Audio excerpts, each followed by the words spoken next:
মৃত্যুর 40 দিন আগে মানুষজন যে স্বপ্নগুলো বেশি বেশি পরিমাণ দেখে, বিশেষ করে যে 3টি স্বপ্ন দেখেই দেখে মৃত্যুর 40 দিন আগে। আসলে আমরা জানি না কখন আমরা মারা যাব, ঠিক না? আবার রব্বুল আলামিন তিনি বলে দিয়েছেন, ওয়ালি কুল্লি উম্মাতিন আজাল ফাইযা জাআ আজালুহুম লা ইস্তাখিরুনা সাআতাও ওয়া লা ইস্তাকদিমুন। রব্বুল আলামিন তিনি বলেন, ওয়ালি কুল্লি উম্মাতিন আজাল, প্রত্যেকটা মানুষের একটা নির্দিষ্ট সময় আছে, যখন তার সময় ফুরিয়ে যাবে আজরাইল 1 সেকেন্ড আগেও আসবে না, 1 সেকেন্ড পরেও আসবে না, তার কাছে এসে তার রূহটা আল্লাহর কাছে নিয়ে যাবে। 1 সেকেন্ড আগেও হবে না। whenever the time is up he has to back to Lord, তাকে আল্লাহর কাছে চলে যেতে হবে। এজন্য আমি প্রায় বলি, the most certain matter in our life, that is death, সবচাইতে সুনিশ্চিত বিষয় হচ্ছে মৃত্যুবরণ করা।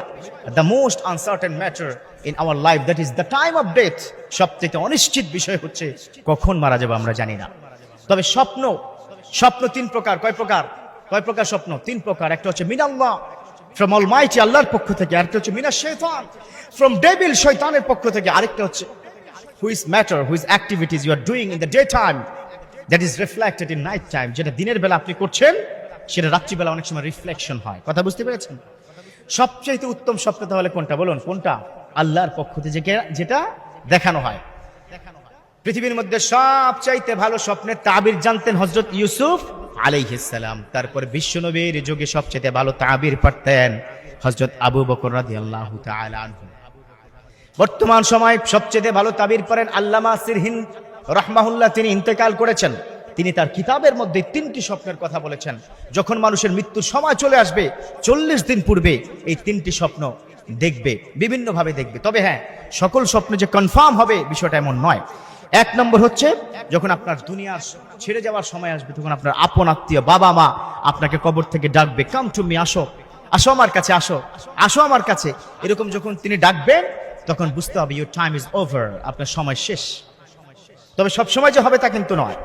এই জন্য be ready for the death, আপনাকে মৃত্যুর জন্য প্রস্তুতি নিতে হবে।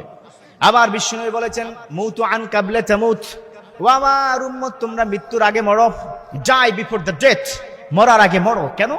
কারণ হচ্ছে মরার আগে প্রস্তুতি নাও। তোমার প্রস্তুতি কি আছে? Are you ready to go to গ্যাভিয়ার? তুমি কি সেই কবরে যাওয়ার জন্য প্রস্তুত আছো? আল্লাহ তোমাকে কি মাফ করেছে কিনা তার কোনো গ্যারান্টি আছে? গ্যারান্টি নেই। অতএব আল্লাহর কাছে ক্ষমা চাইতে হবে। সেজন্যই বলেছে মুতু আন কাবলা তামুত, তোমরা মরার আগে মরো। 2 নম্বর স্বপ্ন, যদি আপনি দেখেন এক দেশ থেকে ফ্লাই করে অন্য দেশে আপনি যাচ্ছেন, অথবা জাহাজে করে আপনি যাচ্ছেন, এরকম স্বপ্ন যখন দেখবেন তখন বুঝবেন যে আপনার সময় খুব বেশি দিন নাই। তবে এটার ভিন্ন কিন্তু হতে পারে। একটু রেডি হওয়া দরকার। আসলে কখন যে কার মৃত্যু চলে আসবে আমরা কিন্তু জানি না। 1 সেকেন্ড আগেও হবে না, পরেও হবে না। এবং সর্বশেষ একটা স্বপ্নের কথা আল্লামা সিরহিন রাহমাহুল্লাহ তিনি বলে দিয়েছেন, যদি এরকম স্বপ্ন দেখো তোমরা যে তোমার হাতে একটা পাখি ছিল, পাখিটা ছটপট করতে করতে উড়ে চলে গেছে, যদি এরকম হয় তখন বুঝবে তোমার মৃত্যুর ঘন্টা বেজে গেছে। তবে একটা কথা আমি আবারও বলছি, সকল স্বপ্ন কনফার্ম যে হবেই হবে, মৃত্যুর জন্য যে আল্লাহ দেখাবেনি বিষয়টা এরকম নয়। তারপর আমাদের প্রস্তুত থাকতে হবে। কখন মৃত্যু আসে আমরা জানি না।